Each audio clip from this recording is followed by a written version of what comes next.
आज हम लोग लेंस मेकर के सूत्र की स्थापना करेंगे। काफ़ी इंपॉर्टेंट डेरिवेशन है।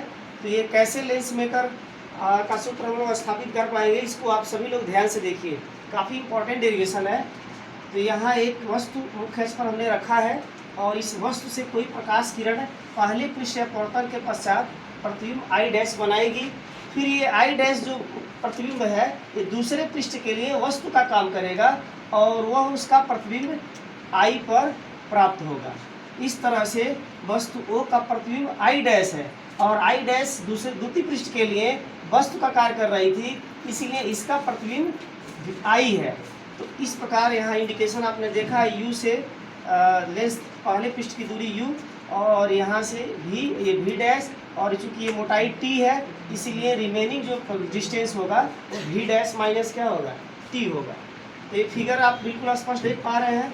अब पहले पृष्ठ P1 के लिए हम गोली दर्पण का सूत्र लगाने जा रहे हैं।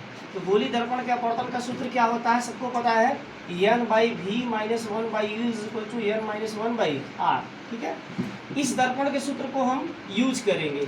तो यहाँ 1/n/v, n/v के जगह यहाँ हम लोग v डैश लेंगे क्योंकि ये प्रथम पृष्ठ के लिए जो v की दूरी है, प्रतिबिंब की दूरी है, वो v डैश है। तो v डैश हो गया -1/u, वस्तु की दूरी दर्पण से लेंस से u है तो u रख देंगे। n - 1/r1 पहले पृष्ठ के लिए r1 हो जाएगा। ठीक, तो ये समीकरण नंबर हमारा 1 बन गया। फिर द्वितीय पृष्ठ के लिए जब हम गणना करेंगे तो इम्पोर्टेंट बात यह है कि दोनों माध्यम तो समान है। लेंस का माध्यम अपवर्तनांक n है तो ANG यदि हवा से ग्लास में जा रहा है तो ग्लास से हवा में जाएगा तो क्या हो जाएगा GNA हो जाएगा, यानी ये एक दूसरे के व्युत्क्रम हो जाएगा। तो एक दूसरे के व्युत्क्रम होने की वजह से यहाँ पर n के जगह 1/n यूज करना है। तो 1/n और v के जगह, अब ये चूंकि ये वस्तु का काम कर रहा है तो v का दूरी a हो जाएगा तो v हो गया और n/u, u के जगह ये t आप माइनस कर देंगे क्योंकि u की दूरी द्वितीय पृष्ठ से v डैश माइनस टी होगी। तो v डैश माइनस टी लिखेंगे क्योंकि ये डिस्टेंस आपको माइनस कर देना है और 1 - n/r2 यहाँ से माइनस कॉमन ले लेंगे तो n - 1/r2 हो जाएगा। और ये समीकरण नंबर 1 और समीकरण नंबर 2। अब दोनों को बहुत ही ध्यान से देखिए।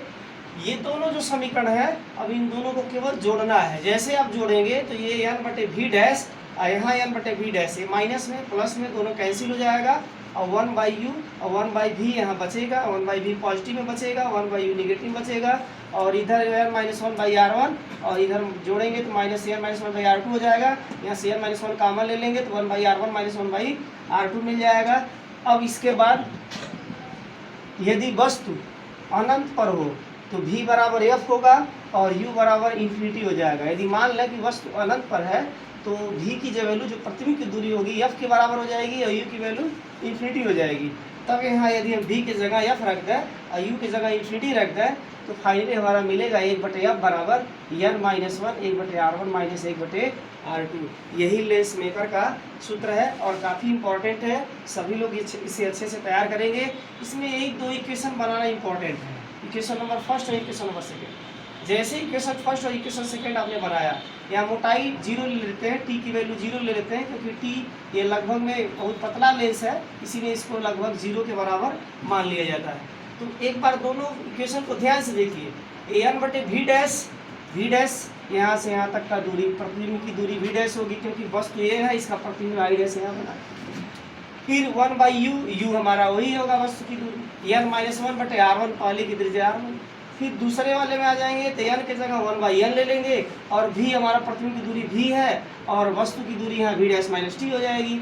n के जगह यहाँ भी 1/n - 1/r2। अब अंश को 1/n से भाग दे दिए, जैसे 1/n से भाग देंगे यहाँ 1 हो जाएगा, यहाँ n आ जाएगा, यहाँ 1 हो जाएगा, यहाँ 1/n का n करेंगे तो n आ जाएगा।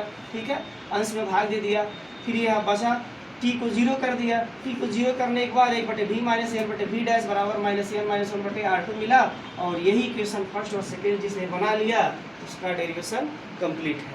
यही बनाना काफ़ी इंपॉर्टेंट है, वो आप अच्छे से समझ पाए होंगे। जैसे दोनों को जोड़ेंगे रिजल्ट मिल जाएगा। धन्यवाद।